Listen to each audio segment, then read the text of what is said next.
Hello बच्चों, edu science के online platform पर आपका स्वागत है। बीएससी और बीएससी बीएड थर्ड ईयर की मैथमेटिक्स अपन पढ़ रहे हैं, जिसका पेपर सेकंड कॉम्प्लेक्स एनालिसिस अपन ने शुरू किया था। पिछले 2 लेक्चर कंप्लीट हो चुके हैं, ये आपका थर्ड लेक्चर है और मैंने आपसे कहा था कि 10 क्लासेज का डेमो आपका फ्री चल रहा है, जिसमें 2 क्लासेज आपकी कंप्लीट हो चुकी हैं। और मैंने आपसे ये भी कहा था कि आपकी सारी क्लासेज आपको यूट्यूब और अपने एजू साइंस ऐप पर मिलेंगी। ऐप का नाम है एजू साइंस। सारे के सारे बच्चे क्लासेस देख रहे होंगे, जहां तक मैं उम्मीद करता हूं ज़्यादातर बच्चे। और मैंने आपसे यह भी कहा था कि 10 दिन की क्लास की फ्री होने के बाद ही सारी क्लासेस आपको एप्लीकेशन पर ही मिलेंगी, और जो अपने कोर्सेज रहेंगे उनमें आपको बहुत सारे फीचर्स मिलने वाले हैं। सबसे पहला फीचर जो आपको बताया गया था कि आपको हिंदी और इंग्लिश दोनों मीडियम क्लासेज मिलेंगी। सेकेंड फीचर ये है, आपको सारी की सारी क्लासेज लाइव और रिकॉर्डेड मिलेंगी। तीसरी बात यह है कि आपको सारी की सारी क्लासेज का एक्सेस एग्जाम तक मिलेगा। एक्सेस का मतलब यह है कि आप अपनी आज की क्लास को 6 महीने बाद भी देख सकते हैं, सारी चीज़ें आपके पास सेफ रहेंगी। आपकी वीडियोज में जैसे यूट्यूब पे होता है, एप्लीकेशन में वही क्वालिटी सेट का ऑप्शन रहेगा, स्पीड का ऑप्शन रहेगा, आपके पास डाउनलोड करने का ऑप्शन रहेगा, आपके पास क्लासेज डाउनलोड करने का ऑप्शन भी रहेगा। आप अपनी क्लास को डाउनलोड करके भी देख सकते हैं। पीडीएफ नोट्स आपको मिला करेंगे। डायरेक्ट आपका मुझसे चैटिंग का ऑप्शन भी, वहाँ पे आप अपनी कोई भी क्वेरी या कोई भी प्रॉब्लम या कोई भी क्वेश्चन मुझसे शेयर कर सकते हैं, ठीक है। और सबसे इम्पोर्टेंट चीज़ कि आपके वहाँ टेस्ट भी हुआ करेंगे। सेकेंड ईयर की क्लासेज रनिंग में हैं, 18 जुलाई से सारी क्लासेज चल रही हैं। काफ़ी सारे बच्चे हमसे जुड़ चुके हैं, उम्मीद करता हूँ कि आप भी जल्द ही जुड़ने वाले होंगे। और 14 अगस्त को लाइव आकर जो सेकेंड ईयर और थर्ड ईयर और फर्स्ट ईयर का जो आने वाला बैच है, उनके बारे में बहुत बड़ी अनाउंसमेंट करने वाला हूँ। 15 अगस्त बहुत इंपॉर्टेंट दिन है। उस दिन आपको बहुत कुछ समझने को और बहुत कुछ देखने को मिलेगा। मतलब मैं बहुत सारी चीज़ें आपको उस दिन ही रिवील करूँगा कि उस आज़ादी के दिन के उपलक्ष्य में आपको बहुत सारे ऑफर्स भी मिलने वाले हैं, ठीक है। चलिए, अपन अब पढ़ रहे थे, अपनी कॉम्प्लेक्स एनालिसिस पेपर सेकंड चल रहा है, जिसके कुछ बेसिक अपन पढ़ रहे थे। अपनी पिछली फर्स्ट क्लास में और सेकंड क्लास में बेसिक पढ़ रहे थे। आज भी अपन थोड़ा बेसिक शुरू करेंगे, और बेसिक से साथ साथ ही फिर अपन अपनी यूनिट फर्स्ट एनालिटिक फंक्शन, जिसका सबसे इंपॉर्टेंट टॉपिक है, वो अपन शुरू कर देंगे, ठीक है। चलिए, यदि आपने पिछली क्लासेस देख ली हैं तो बहुत अच्छी बात है, नहीं देखी है तो आई बटन पर क्लिक करिए, वहां आपको अपनी क्लास दिखेगी। वरना अपने चैनल पे जाइए, चैनल को सब्सक्राइब तो आपको करना ही है, आपने कर लिया होगा। वहां जाके भी आप अपनी सेकंड और फर्स्ट क्लास देख सकते हैं। यदि आप उन क्लासेस को आगे देखते हुए आएंगे तो वहां आप देखेंगे कि मैंने एक तो सम्मिश्र संख्या टॉपिक की, जब अपने बुक का नाम ही सम्मिश्र विश्लेषण है, तो सम्मिश्र संख्याओं के बारे में बहुत सारी डिटेल में आपको वहां दे चुका हूं, पहली बार। दूसरी बात, सम्मिश्र संख्याओं के गुणधर्म वहां बताए जा चुके हैं, ठीक है। तीसरी बात, अपन सम्मिश्र संख्याओं का ज्यामितीय निरूपण कर चुके हैं कि मतलब सम्मिश्र संख्या को किसी क्षेत्र में या किसी समतल में, आर्गेंट समतल में, गॉसियन समतल में या सम्मिश्र तल में कैसे दर्शाया जाता है, कैसे पॉइंट्स को प्लॉट किया जाता है, ये आप वहां पे पढ़ चुके हैं। और इसके बाद मैंने आपको एक आर्गुमेंट समझाया था। मतलब आर्गुमेंट का मतलब है कोणांक, कि कोई सम्मिश्र संख्या जिस मूल ओरिजिन से जहां जाती है, मूल बिंदु से जो जाती है, उसको जो रेखा मिलाती है, वो जितना कोण बनाती है, उसके बारे में समझाया था आपको। और उसी के चीजें, मतलब कुछ स्पेशल उसमें केस अपन पढ़ रहे थे, जिसमें आपको मैंने 3 चीजें बता दी थी। पहली बताई थी कि यदि 0 का आपको आर्गुमेंट निकालना हो तो कैसे निकलेगा, पॉजिटिव रियल नंबर का यदि आपको आर्गुमेंट निकालना हो तो कैसे निकलेगा, और एक नेगेटिव रियल नंबर का आर्गुमेंट के बारे में मैंने आपसे पूछा था। कुछ बच्चों ने मुझे आंसर भेजा था, ठीक है, बहुत अच्छी बात है। जिन्होंने नहीं भेजा वो अब समझ लीजिए और देख लीजिए। टॉपिक था अपना थर्ड कि आर्गुमेंट ऑफ नेगेटिव रियल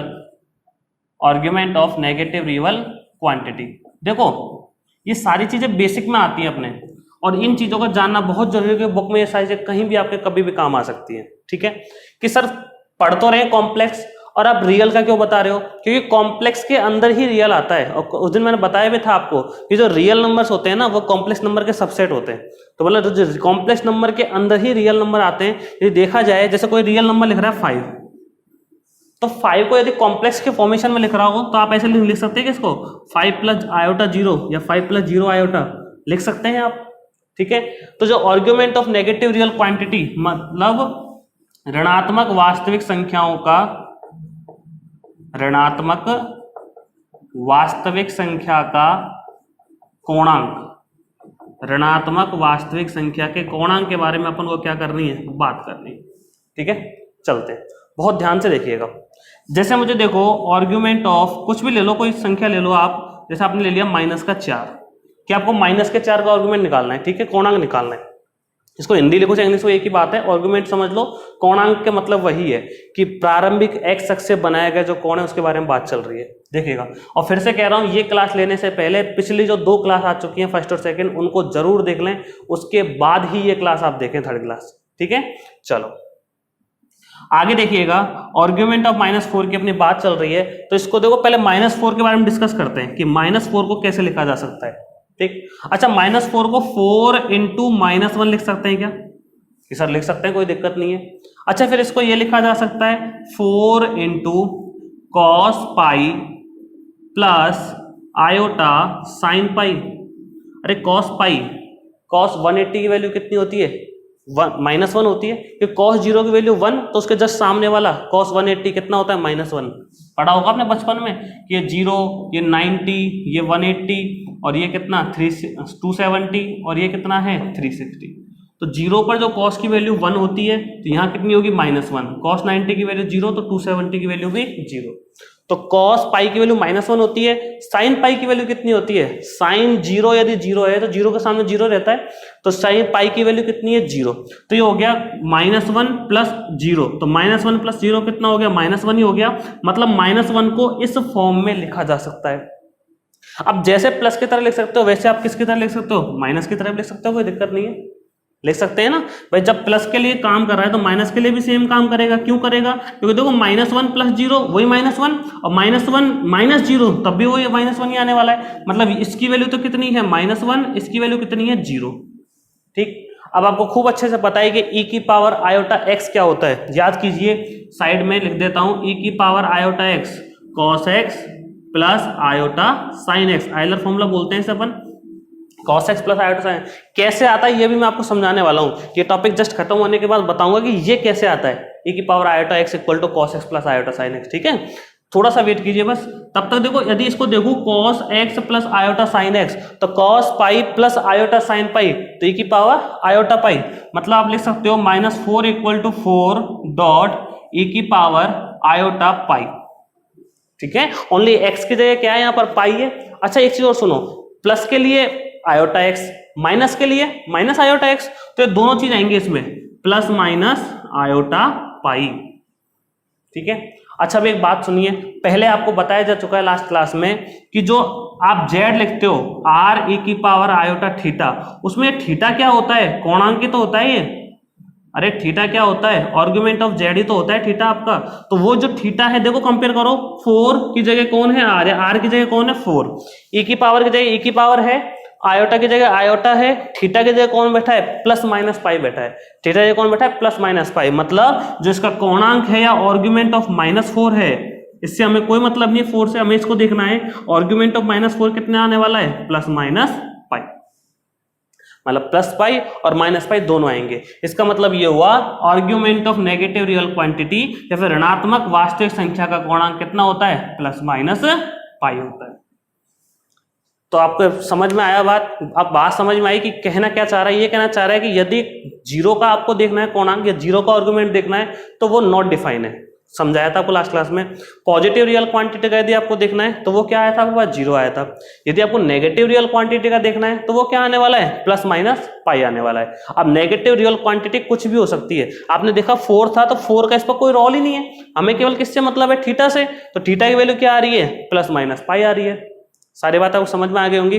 अब देखिए नेक्स्ट फोर्थ है आपका कि यदि आपको आर्ग्यूमेंट निकालना पड़ जाए, कोई ऐसा नंबर आपके पास आ जाए आयोटा बी। आयोटा बी मतलब आयोटा तो आपके पास आयोटा है ही, √-1, बी कोई भी क्वांटिटी है ना, कोई भी रियल नंबर है। तो इस तरह की संख्या का या इस तरह के नंबर का आपको यदि आर्ग्यूमेंट या कोणांक निकालना हो तब आप क्या करेंगे? तो समझिएगा, यहां से ध्यान से देखिएगा। इसको क्वेश्चन मार्क लगा देता हूं। आयोटा बी, अच्छा इसको बी को तो मैंने बाहर रखा, आयोटा को अंदर रखा। ठीक है, अच्छा एक बताइए, इसे ऐसा लिखा जा सकता है b cos π/2 plus iota sin π/2, लिख सकते हैं, लिख सकते हैं, cos π/2 प्लस आयोटा sin π/2 लिख सकते हैं। cos π/2 की वैल्यू कितनी होती है 0, sin π/2 की वैल्यू कितनी होती है 1, तो 0 प्लस आयोटा इंटू 1 कितना आने वाला है आयोटा, मतलब आयोटा की जगह लिखा जा सकता है पूरा का पूरा। ध्यान से सुनिएगा कि आयोटा की जगह देखो cos π/2 की वैल्यू 0, sin π/2 की वैल्यू 1, तो 0 प्लस आयोटा इंटू 1 आयोटा ही आने वाला है। ठीक है, अच्छा अभी थोड़ी देर पहले समझाया था e की power iota x, e raise to power iota x क्या था आपके पास था cos x plus iota sin x। तो ये क्या बनने वाला है cos π/2 प्लस आयोटा sin π/2, मतलब x की जगह क्या रखना है आपको π/2, तो आयोटा x की जगह भी क्या आ जाएगा π/2, तो ये बन जाएगा b डॉट e की पावर आयोटा π/2, आयोटा b की जगह लिख सकते हैं। और जब बताइए मुझे कि जो z equal to r e की पावर आयोटा थीटा होता है, तो आर्ग्यूमेंट ऑफ z क्या होने वाला है, ओनली थीटा होने वाला है ना, तो किससे मतलब है थीटा, और थीटा कितना है π/2, तो आर्ग्यूमेंट ऑफ आयोटा b कितना आ गया आपके पास π/2 आ गया है। बहुत इजी चीज है, बहुत कॉमन चीज है, बहुत बेसिक बात है ये, तो जो आपको समझ में आ गई होगी। ठीक है, 4 चीजें मैंने आपको बता दी। अब इसी को मैं आपको उस पर समझाता हूं, है ना, ज्योमेट्री से। देखो ध्यान से देखना कि ये आपने निर्देशांक ज्यामिति बना दी, ये एक्स अक्ष, ये वाई एक्सेस, ये एक्स डैश और ये वाई डैश, ये आपका ओरिजिन है कहाँ 0 पे। ठीक है, चलते जाइए। इसको बोलते हैं रियल एक्सेस, रियल एक्सेस वास्तविक अक्ष, इसको बोलते हैं इमेजिनरी एक्सेस काल्पनिक अक्ष, इमेजिनरी एक्सेस मतलब काल्पनिक अक्ष। ठीक है, इमेजिनरी एक्सेस काल्पनिक अक्ष। और देखिए ध्यान से, ये वास्तविक अक्ष आपकी हो गई। यदि अपन पहले पॉइंट पे जाएं तो आपने आर्ग्यूमेंट ऑफ 0 निकाला था। आर्ग्यूमेंट ऑफ 0 का मतलब ये है कि 0 जो है उसका कोणांक क्या होगा। अच्छा मैं देख के बताओ 0 कहाँ है, 0 ये रहा, 0 ये रहा। कोणांक था क्या, tan इनवर्स y/x था। y मतलब y कोऑर्डिनेट पर आप कितना चले हो, x मतलब x कोऑर्डिनेट पर आप कितना चले हो, थीटा मतलब इस x से बनाया गया एंगल वही था। 0 यहां पे है तो ना तो चले, वहीं के वहीं खड़े हो, कुछ नहीं हो रहा, इसलिए वो क्या आया था 0/0 नॉट डिफाइन, तो इसलिए 0 वाला तो क्या आ गया था नॉट डिफाइन आ गया। आई बात समझ में, वहां तो मैथमेटिकली समझा दिया, यहां आपको ग्राफिकली समझा रहा हूं चीजों को, बहुत ध्यान से देखिएगा। सेकंड क्या था, पॉजिटिव रियल क्वांटिटी मतलब धनात्मक वास्तविक संख्या। तो धनात्मक वास्तविक संख्या, तो वास्तविक अक्ष ये है तो वास्तविक अक्ष पर ही वास्तविक संख्या होगी, और धनात्मक उधर होगी या इधर होगी, धनात्मक उधर होगी, निश्चित सी बात है। तो यहां धनात्मक है, मैंने मान लिया ये x दूरी है, ये दूरी कितनी है x। बात किसकी चल रही है, कोणांक की, कोणांक मतलब एज ए कोण। ठीक है, तो इस लाइन ने या इस रेखा ने, x दूरी ने इस x अक्ष से, x अक्ष को प्रारंभिक अक्ष बोलते हैं अपन, x अक्ष को क्या बोलते हैं प्रारंभिक अक्ष। प्रारंभिक अक्ष कौन सी होती है, जिसके सापेक्ष सारे कोण वगैरह नापे जाते हैं ना, उसी को प्रारंभिक अक्ष कहते हैं। मतलब जो जहां से शुरुआत होती है कोण की, उसको ही प्रारंभिक अक्ष बोला जाता है।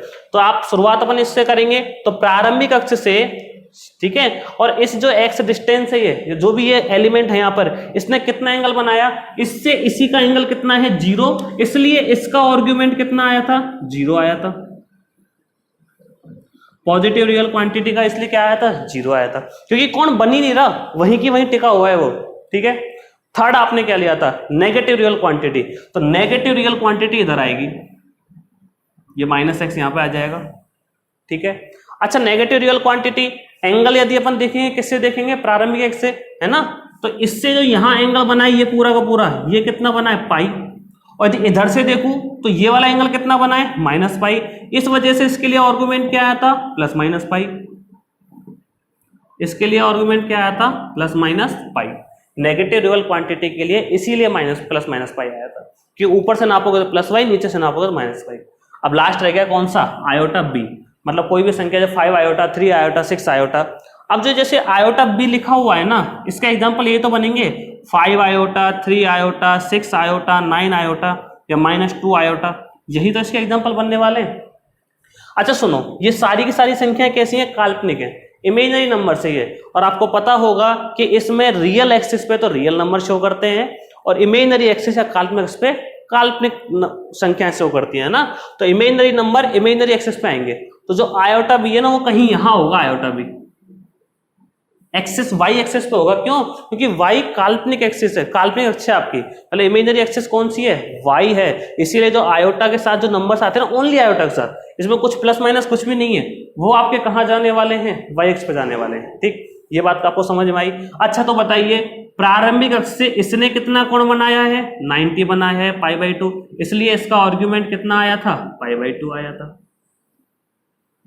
सारी बातें आपको समझ में आ गई होंगी। यदि नहीं आती है तो फॉरवर्ड करके वापस देख लीजिए आप। कहने का मतलब यही था कि जो पहले समझाया था वो मैथमेटिकली समझाया था, अब ये जो समझाया है ये आपको समझाया किस तरीके से? ग्राफिकली समझाया। चलिए, यूनिट का जो सबसे मेन टॉपिक है वह है एनालिटिक फंक्शन। एनालिटिक फंक्शन विश्लेषिक फलन, एनालिटिक फंक्शन विश्लेषिक फलन आपकी यूनिट का सबसे इंपॉर्टेंट या मेन टॉपिक वही है। उस पर चलने से पहले भी अभी 2-3 सीढ़ियां बाकी हैं और सीढ़ी बाय सीढ़ी अपन चढ़ते जा रहे हैं। ठीक है, आराम से बहुत पढ़ रहे हैं अपन, ध्यान से देखिएगा, सुनिएगा। कुछ और छोटी छोटी बातें बताता हूँ इससे रिलेटेड, मतलब कॉम्प्लेक्स एनालिसिस जो किताब है इसमें आपको और भी कुछ चीजें काम में आने वाली हैं, उनके बारे में अपन यहाँ डिस्कस करेंगे। चलिए देखिए, सुनिएगा। प्रसार पढ़े होंगे आपने साइन एक्स का और कॉस एक्स का, बचपन में खूब पढ़े होंगे। e⁻x का, साइन एक्स का, कॉस एक्स का एक्सपेंशन जो होता है, देखिए क्या होता है। मुझे बताइए साइन एक्स का एक्सपेंशन क्या होता है? साइन एक्स का आपके पास होता है x minus x³ upon factorial 3 plus x5 upon factorial 5 minus x7 upon factorial 7 plus x⁹ upon factorial 9 minus ... ठीक है, कि सर ये क्यों बता रहे हो बेटा? बहुत जरूरी है सीखना, ध्यान से देखते जाइए, थोड़ी तसल्ली रखिए बस और समझते जाइए। cos x equal to 1 minus x² upon factorial 2 x4 upon factorial 4 minus x6 upon factorial 6 plus x8 upon factorial 8 minus ... sine दोनों में अल्टरनेट चलते हैं, प्लस माइनस। ठीक, अच्छा एक e⁻x का और था, बताओ क्या था? e⁻x का 1 plus x² upon factorial 2 plus x³ upon factorial 3 plus x4 upon factorial 4 plus x5 upon factorial 5 plus x6 upon factorial 6 plus x7 upon factorial 7 plus ... ऐसा।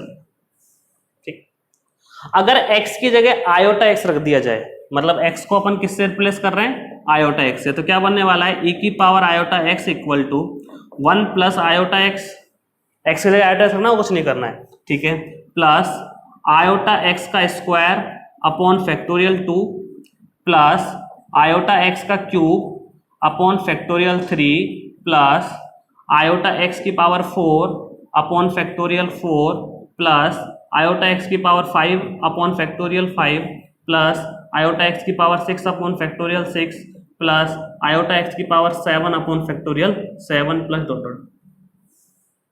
अच्छा, आयोटा को आप सब जानते हो कि आयोटा की वैल्यू होती क्या है, कि आयोटा सर जो होता है वो कुछ इस तरह से होता है कि iota equal to √-1, iota square करते हैं तो -1 आता है, आयोटा क्यूब करते हैं तो आयोटा क्यूब करते हैं तो आयोटा स्क्वायर इंटू आयोटा, तो -1 इंटू आयोटा इक्वल टू आता है माइनस आयोटा, आयोटा की पावर 4 करते हैं तो -1 का स्क्वायर, √-1 का स्क्वायर -1, फिर स्क्वायर करोगे तो +1 हो जाएगा। इस तरह से चलता है। फिर आयोटा की पावर 5, फिर से वही रिपीट हो जाता है आयोटा। ठीक है, बहुत ध्यान से सुनिएगा। तो e⁻आयोटा x को जिस तरह लिखा जा सकता है क्या?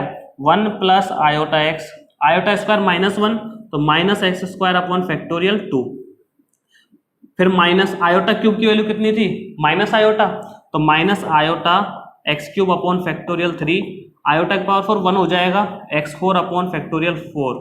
अच्छा, इसका क्या आएगा? प्लस आयोटा x की power 5 upon factorial 5 minus iota की पावर 6 क्या हो जाएगा? फिर से वही माइनस का आयोटा होगा, तो क्या लिखोगे? आयोटा की पावर 4 तो 1 हो जाएगा और आयोटा स्क्वायर जब बचेगा वो वैल्यू आ जाएगी -1, तो ये आना है माइनस x की पावर 6 अपॉन फैक्टोरियल 6 प्लस ... यार क्यों कर रहे हो? देखो कुछ तो टर्म्स जो है बिना आयोटा वाली है, ये वाली और ये वाली, मतलब जिनमें समघात है वो, और जिनमें विषम घात है वो सारी कैसी हैं? वो आपकी विषम घात वाली आयोटा वाली है। ठीक है, तो तो इनमें एक काम करो, समघात वालियों को तो एक तरफ लिखो, तो e की पावर आयोटा x इक्वल ये आने वाला है 1 minus x square upon factorial 2 plus x4 upon factorial 4 plus x minus ये वाला x6 upon factorial 6 plus dot dot dot, ये आपने लिख लिया। और इनमें देखो सब में आयोटा कॉमन ले लूं मैं, ये लीजिए आयोटा कॉमन ले लिया, अंदर क्या बचने वाला है यहाँ पर x, यहाँ क्या बचेगा एक्स क्यूब अपॉन फैक्टोरियल 3, उसके बाद क्या बचेगा x5 upon factorial 5 minus x7 upon factorial 7 और प्लस डॉट डॉट डॉट। यहाँ तो कोई आपको दिक्कत नहीं होगी। चलिए, तो ये आ गया e की power iota x equal to, अब काम हो चुका है अपना, बस जो टारगेट पर हम पहुंचना चाह रहे थे ना, पहुंच गए वहां पे मंजिल पर अपनी पे। तो देखो सुनो, ये पूरा का पूरा देखो cos x है 1 minus x square by factorial 2, ठीक है, x4 बाई फैक्टोरियल 4, ठीक है, x6 बाई फैक्टोरियल 6, तो इसकी जगह क्या लिखा जा सकता है cos x प्लस आयोटा। अच्छा ये क्या है पूरा का पूरा, देखो ये वाला, तो ये किसकी जगह लिख सकते हैं sin x, इसको बोलते हैं आइलर फॉर्म बोलते हैं। ये e की पावर आयोटा x को जो बार बार अपन यूज कर रहे थे ना cos x plus iota sin x, वो यहाँ पे लिखा गया है। मतलब होता यह है कि बच्चे फर्स्ट ईयर पढ़ लिए, फर्स्ट ईयर में काम आया, सेकंड ईयर पढ़ लिए, सेकंड ईयर में काम आया, थर्ड ईयर में आ गए, थर्ड ईयर में काम आया, लेकिन तब भी काफी, सबको नहीं, सबके लिए नहीं कह रहा मैं, लेकिन काफी सारे बच्चों को, कुछ बच्चों को ये पता ही नहीं होता कि होता कैसे है, कि e की पावर आयोटा x लिख तो लेते हैं, cos x plus iota sin x आता कैसे है, बहुत बेसिक चीज से आता है, ये 11th 12th क्लास की बहुत छोटी क्लास की चीजें हैं ये, जो आप फर्स्ट ईयर सेकंड ईयर में कभी पढ़ते आते हैं। प्रसार, क्या प्रसार आपने पहले नहीं पढ़े, खूब पढ़े, उन्हीं का यूज करते हुए चीज बनी गई है, कोई नई चीज नहीं है ये। आई बात समझ में?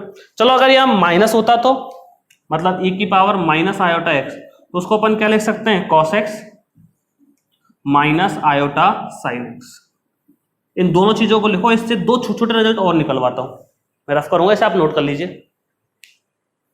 तो आपके सामने दो चीजें आ चुकी हैं, एक तो आ चुका है e की power iota x equal to cos x plus iota sin x, और दूसरा आ चुका है e की power minus iota x equal to cos x minus iota sin x।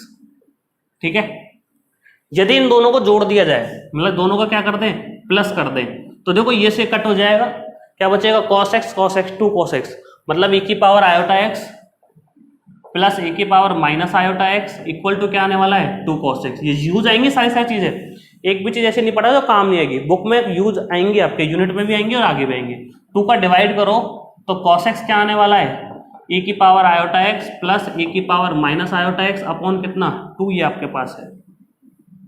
कि सर आपने प्लस किया, यदि माइनस करते तो चलिए माइनस करिए, इन दोनों का माइनस करके देखिए, तो माइनस से ये कट होगा, ये आयोटा आयोटा 2 आयोटा हो जाएगा, तो 2 iota sine x equal to e की power iota x minus e की power minus iota x। 2 iota का डिवाइड कर दें तो आपके पास आने वाला है sine x equal to e की power iota x minus e की power minus iota x upon कितना है 2। ये चीज भी आता क्लियर हो गई होगी। जिन जिन चीजों पे बॉक्स बन जाए समझ लो इंपॉर्टेंट है और वो आपको याद रखनी है, और समझ में मैं आपको बता ही रहा हूँ कैसे आ रही है। एक बात ध्यान रखना, पूरी की पूरी जो भी बुक पढ़ाऊंगा ना, तीनों के तीनों में आपको हर चीज का रीजन मिलेगा। बोर्ड पे यदि कोई भी चीज लिख दी तो उसका आपको कारण पता रहेगा, क्यों हुई, कैसे हुई, कहाँ से हुई, कब से हुई, क्यों कर रहे हैं, है ना। क्योंकि देखो कैसे शुरू वाले जितने क्वेश्चंस है ना, के, क्या, क्यों, कैसे, कहाँ, यदि इन क्वेश्चंस के आंसर आपको किसी टॉपिक पे मिलते जाए ना, तो फिर आपको कभी उसमें प्रॉब्लम नहीं रहने वाली है। प्रॉब्लम या डाउट तभी रहता है जब कैसे शुरू होने वाले क्वेश्चंस के आपको आंसर नहीं मिलते हैं।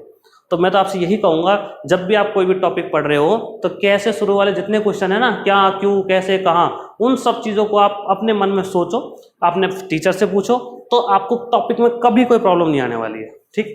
अच्छा, जब मैंने ये बता दिया ना, तो मैं आपको हाइपरबोलिक वाले बता देता हूँ। एक अपने पास होता है कॉस हाइपरबोलिक एक्स, उसमें क्या होता है आपका, उसमें ये होता है e की पावर सिंपल x, मतलब उसमें आयोटा नहीं आता, पॉजिटिव आता है यहाँ पे। और जो साइन वाला होता है साइन हाइपरबोलिक x e की पावर x माइनस e की पावर माइनस x अपॉन 2, इस तरह से आपके होते हैं। ये हाइपरबोलिक ज्यादा कोई खास चीज नहीं है, बस इसको हाइपरबोलिक इसलिए बोला जाता है क्योंकि इनके जो ग्राफ बनते हैं वो हाइपरबोलिक फंक्शन के जैसे बनते हैं। पढ़े होंगे ना आपने हाइपरबोलिक फलन, जिनके ग्राफ कुछ ऐसे बनते थे, तो इनके जो ग्राफ है ना साइन हाइपरबोलिक एक्स और कॉस हाइपरबोलिक एक्स, इनके ग्राफ ऐसे बनते हैं, इसलिए इनको बस हाइपरबोलिक हो जाता है, और कोई बड़ा कारण नहीं। ठीक है, चलिए अब शुरू करते हैं अपन आपकी यूनिट फर्स्ट, जिसमें सबसे इंपॉर्टेंट टॉपिक है एनालिटिक फंक्शन या विश्लेषित फलन। विश्लेषिक फलन को पढ़ने से पहले भी, मतलब विश्लेषिक फलन तक पहुंचने से पहले भी बहुत सारी चीजें जिनको बारे में अपन डिस्कस करना है, ठीक है।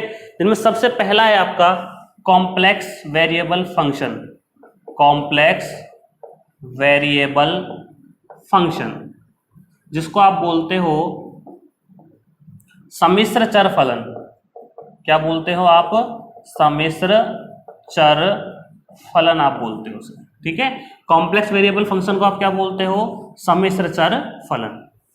सर क्या होता है, कैसा होता है, देखिए। सम्मिश्र आप जानते ही हो, जेड से शो करते हैं अपन। चर आप जानते ही हो, एक्स और वाई के फॉर्मेशन में होते हैं, ठीक है। फलन आप जानते हो, फलन क्या होता है। अब सम्मिश्र चर फलन यदि तीनों शब्द एक साथ मिल गए तो इसका मतलब क्या निकलता है, ध्यान से सुनिएगा। आपने जेड सुना है? जेड क्या थी? जेड कॉम्प्लेक्स नंबर, सम्मिश्र संख्या। जेड क्या था आपके पास? कॉम्प्लेक्स नंबर, सम्मिश्र संख्या। एक बात ध्यान रखिएगा, ये जो स्पीड अपनी है ये हमेशा के लिए नहीं है, ये केवल इसीलिए है ताकि आप थोड़ा आराम से, शुरुआत है, बहुत अच्छे समझ सके। काफ़ी बच्चे मुझे जानते हैं, मुझसे पढ़े हुए हैं, बहुत से नहीं पढ़े हुए जो देख रहे हैं क्लासेज, तो सबको बराबर लेके अपन चल रहे हैं।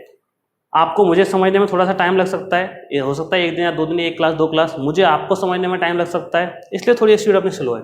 बाकी स्लो होने वाली नहीं है, बहुत शानदार तरीके से और एक एक चीज़ को क्लियर, एक एक कॉन्सेप्ट को समझाते हुए। और मैंने आपसे थोड़ी देर पहले एक बात कही, कैसे शुरू होने वाले सारे सवालों का जवाब देते हुए मैं आपको पढ़ाने वाला हूँ। और फिर से एक बात कह रहा हूँ, कंप्लीट पढ़ाऊंगा।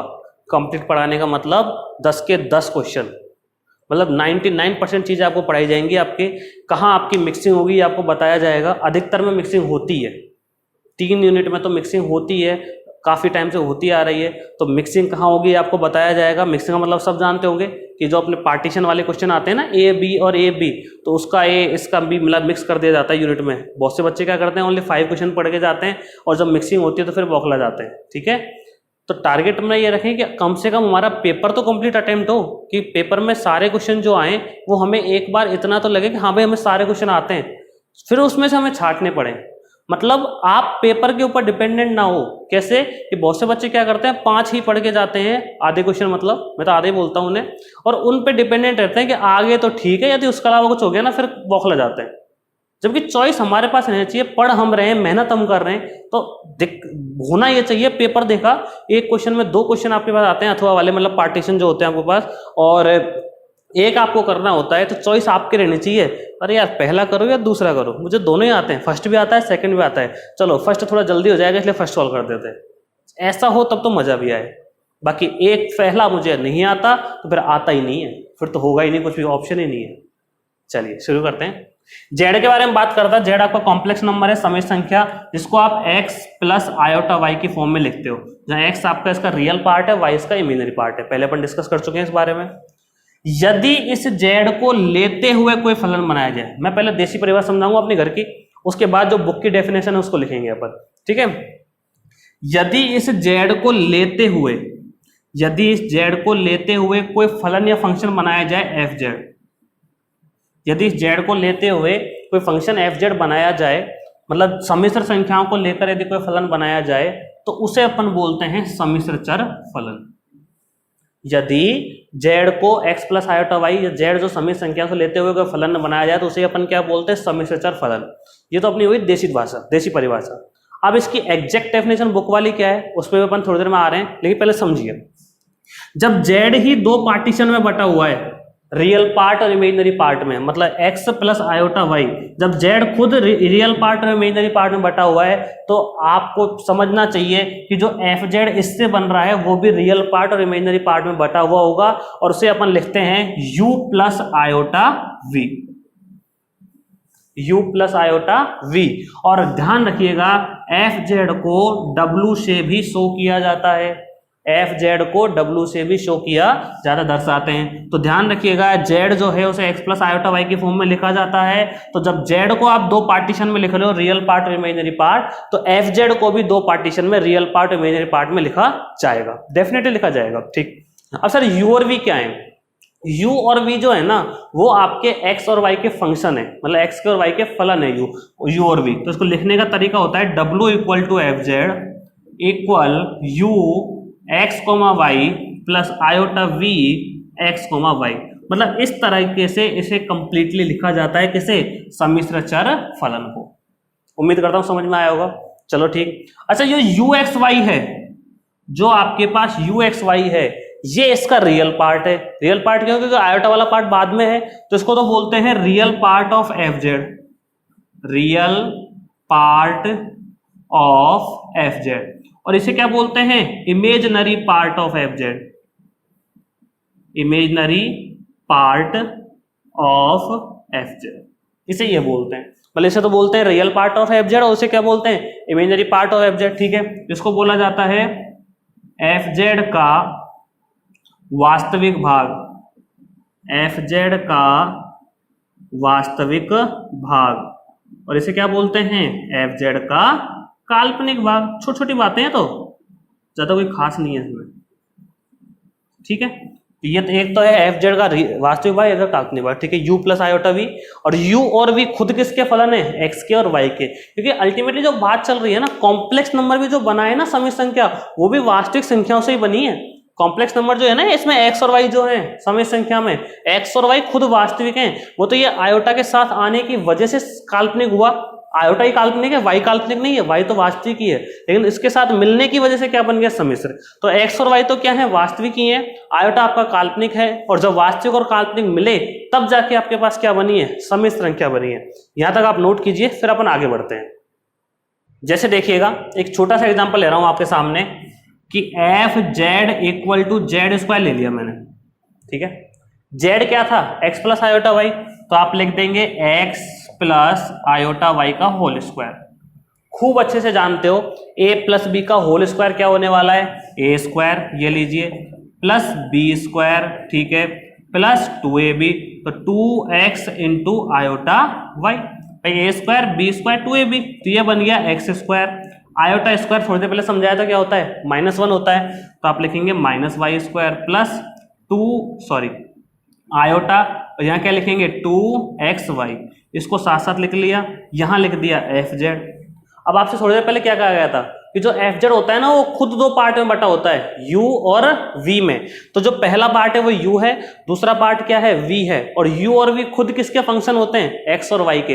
मतलब U और V जो है X और Y के फलन होते हैं। वही देख लो, ये U है, X और Y का फलन है, ये V है, X और Y का फलन है। तो ये तो आपका है UXY, और ये आपका क्या है? VXY। तो सम्मिश्र चर फलन के बारे में आपको जनरली थोड़ा थोड़ा ऊपर ऊपर समझ में आ गया होगा। अब आते हैं कि बुक की जो एग्जैक्ट डेफिनेशन है वो क्या कहती है, देखिएगा ध्यान से। अब आते हैं पर इसकी डेफिनेशन पे। डेफिनेशन में लिख देता हूं, ये है कि किसी क्षेत्र D में, किसी क्षेत्र D में, अब ये क्षेत्र D क्या है इसके बारे में डिस्कस करेंगे। पहले मैं डेफिनेशन लिख देता हूं, समझाता हूं आपको। Z के प्रत्येक मान के लिए, किसी क्षेत्र D में Z के प्रत्येक मान के लिए W के एक या अधिक, W के एक या अधिक निश्चित मान हो, W के एक या अधिक निश्चित मान हो। मतलब किसी क्षेत्र D में Z के प्रत्येक मान के लिए W के एक या अधिक निश्चित मान हो, तो W को Z का सम्मिश्र चर फलन कहते हैं, सम्मिश्र चर फलन कहते हैं। कि सर इंग्लिश वालों को समझ में नहीं आया क्या लिखा है, उनके लिए डेफिनेशन लिख देता हूं। देखो, in any domain D, there exists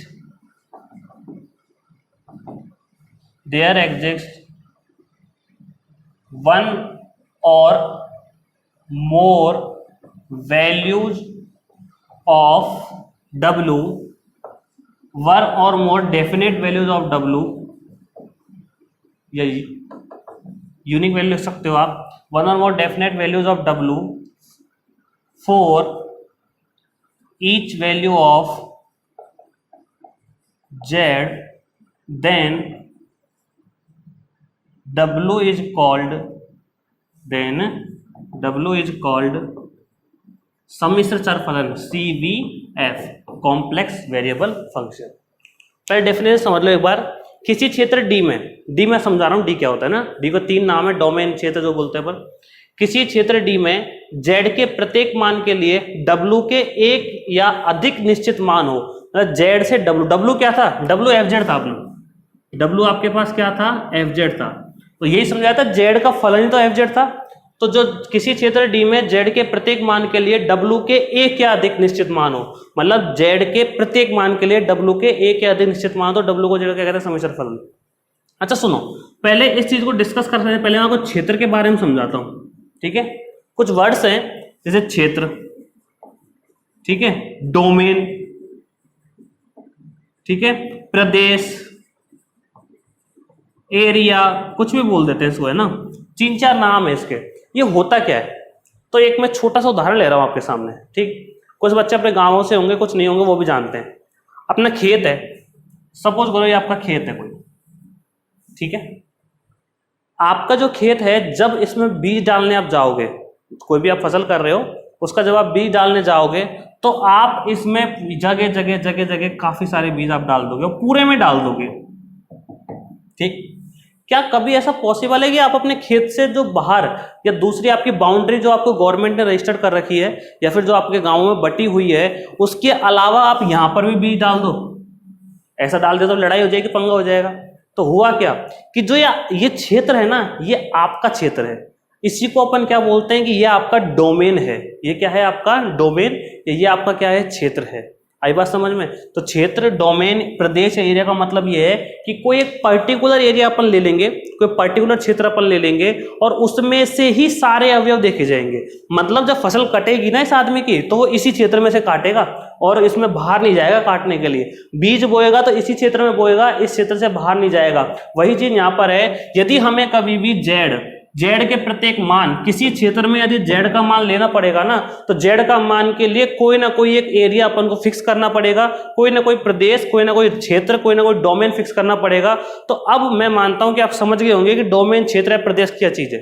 तो डोमेन, क्षेत्र या प्रदेश ऐसी चीज है जहां से जेड के मान लिए जाएंगे और वो भी कोई फिक्स होगा। जैसे मैं कह दूं कि सब जेड के जो मान है या एक्स वाई के जो, अब जेड किस क्या है, जेड तो एक्स प्लस आयोटा वाई है, मतलब जेड किस पे डिपेंड कर रहा है, एक्स पे और वाई पे। और एक्स और वाई क्या थे, रियल नंबर। यदि फिक्स कर दिया जाए कि आपको रियल नंबर में से वैल्यू लेनी है, यदि फिक्स कर दिया जाए आपको इंटीजर में से वैल्यू लेनी है, पूर्णांक संख्याओं में से, यदि फिक्स कर दिया जाए आपको पूर्ण संख्याओं में से वैल्यू लेनी है, ठीक है, तब जाके क्या होगा कि वो जो फिक्स क्षेत्र होगा ना, एरिया होगा। जैसे ये खेत था आपका जिसमें आपने केवल उसी में बीज डाला, तो ये क्षेत्र आपका, ये खेत आपका डोमेन है। तो इस तरह से क्या होगा, जो किसी क्षेत्र की बात चल रही है तो ये किसी पर्टिकुलर क्षेत्र की बात चलेगी, पर्टिकुलर डोमेन की बात चलेगी, जिसमें से ही सारे के सारे एलिमेंट लिए जाएंगे, उनके अलावा किसी और बाहर से अपन एलिमेंट नहीं लेंगे। आई बात समझ में? तो किसी पर्टिकुलर, किसी विशेष क्षेत्र की बात चलेगी जहां से सारे के सारे अवयव, सारे के सारे मान उठाए जाएंगे। ऐसा नहीं है जैसे जहां से कहीं से भी ले लिए, नहीं, एक जगह फिक्स होगी वहां से लेंगे। तो आपको मैं उम्मीद करता हूं कि क्षेत्र, डोमेन, प्रदेश ये सब एक चीज है, मतलब समझ में आ गया होगा। मेन चीज डोमेन ही है, ठीक। जेड के प्रत्येक मान के लिए, मतलब जिसमें जेड के जितने भी मान हो, जेड के जितने मान हो, 1 मान, 2 मान, 10 मान, 50 मान, कितने भी हो, डब्ल्यू के मतलब एफ जेड के एक या अधिक निश्चित मान हो, एफ जेड के क्या हो, एक या अधिक निश्चित मान। जैसे समझिएगा, जैसे मैंने लिख दिया कि f x equal to under root एक्स, ठीक, एक्स बिलोंग्स टू मैंने कर दिया एन कर दिया, ठीक है, एक्स बिलोंग्स टू एन किया, f x belongs to n नहीं किया, ठीक। अगर आप एक्स की वैल्यू रख देते हो 4 आएगा एन में, 1 2 3 4 सब आएंगे, ठीक है।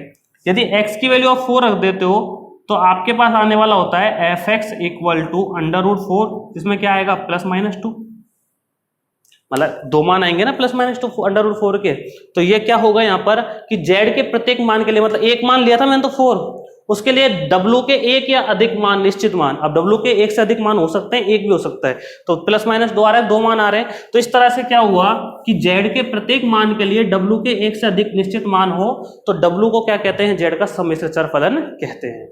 ये हुआ इन एनी डोमेन डी, मतलब कोई भी डोमेन डी है आपका क्षेत्र, आपने फिक्स कर लिया डोमेन, देयर एग्जिस्ट 1 और more definite values of W, मतलब उसमें डब्ल्यू की कुछ एक या एक से ज्यादा विद्यमान हो मान, ठीक है, for each value of Z, मतलब जेड के प्रत्येक मान के लिए, जेड के हर मान के लिए, तब डब्ल्यू को क्या कहते हैं, सीवीएफ। सीवीएफ का मतलब कॉम्प्लेक्स वेरिएबल फंक्शन। क्लियर हो गई बात।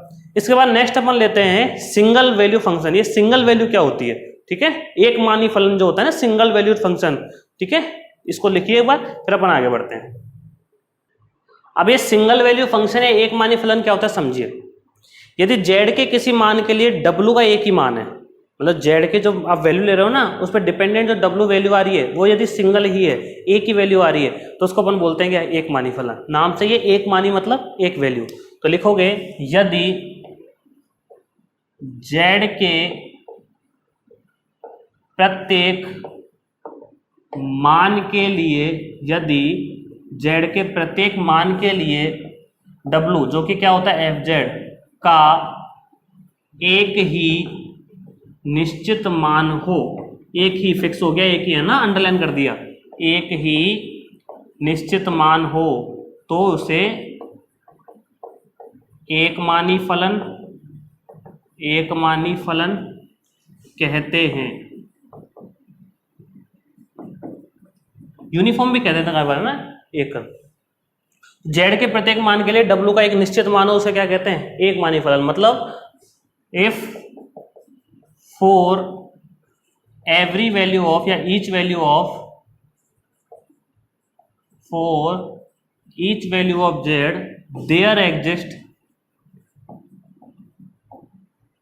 Only one value of W, for each value of Z there is only one value of W. या यूनिक लिख सकते हो, वन की जगह एक ही होगी, दूसरी नहीं होगी उसके जैसी, तो उसे आप क्या कहते हो, it is called single value function, एसवीएफ।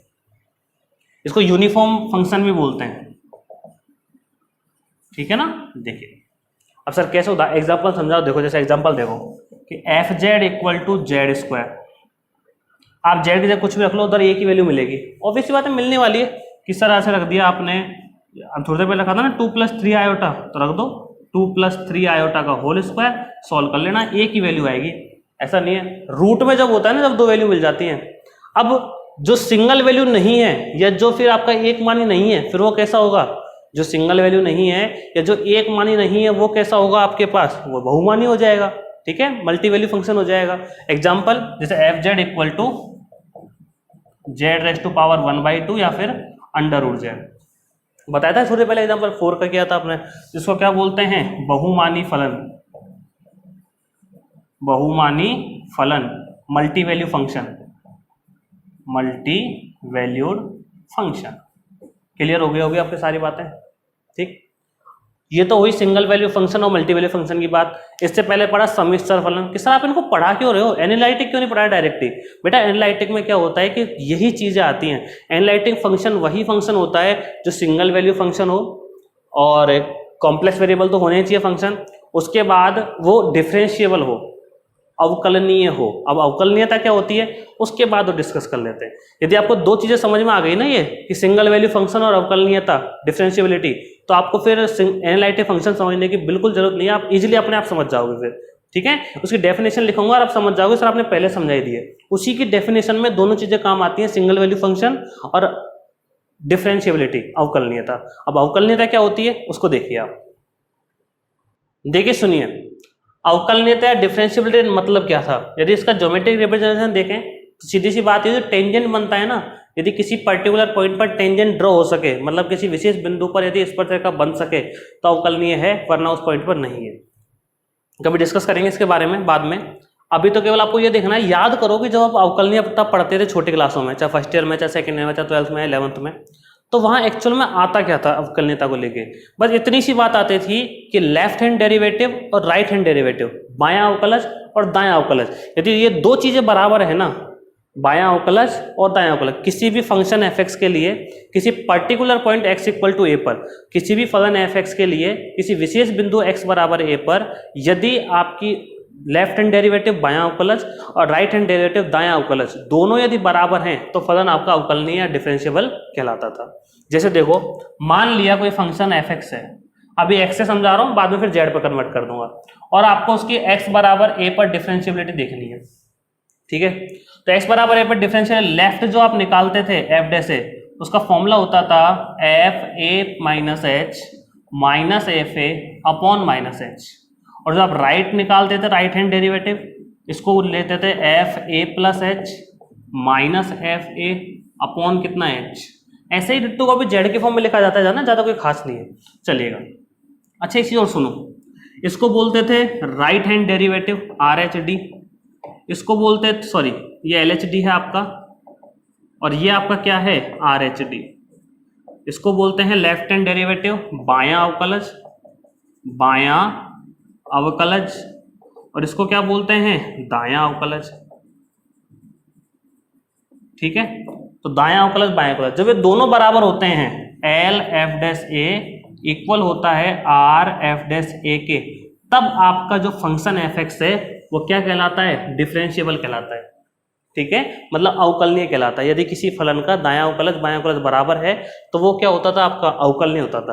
अब ये दायां बायां अवकलज है क्या, दायां बायां अवकलज कुछ भी नहीं है, जिस पॉइंट पर आप किसी फंक्शन को देखते हो उस पॉइंट पर जो उसका ग्राफ बना हुआ है, क्या उस पॉइंट पर टेंजेंट इस पर रेखा बन सकती है, तब तो वो डिफरेंशिएबल है। उस पॉइंट पर नहीं बन सकती है तो उस पर्टिकुलर पॉइंट पर डिफरेंशिएबल नहीं है।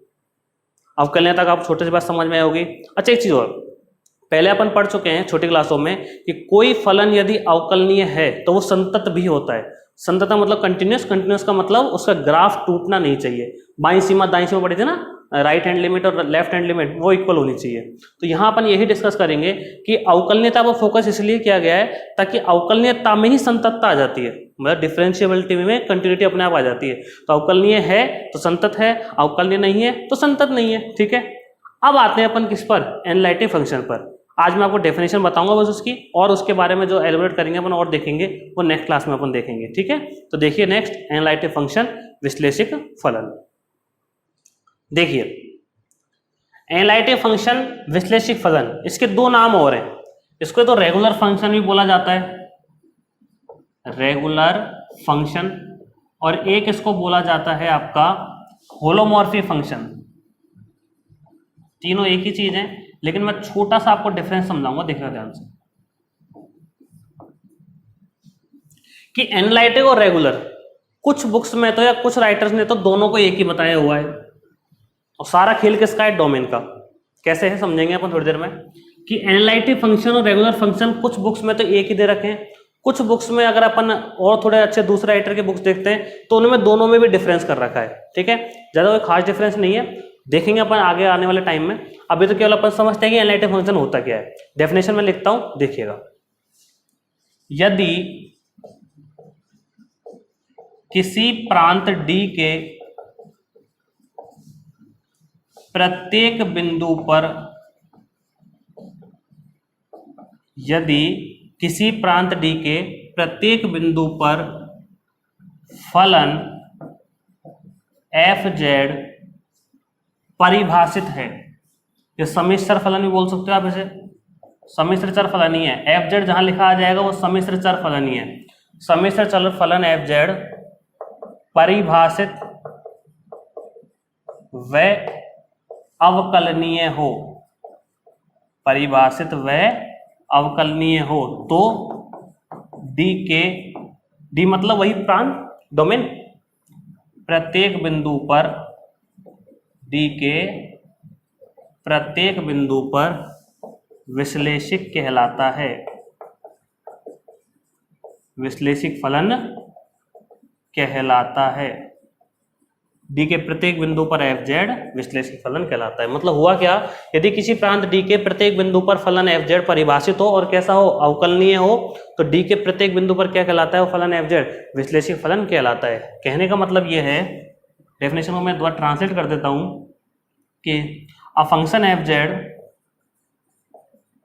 A function f z is analytic if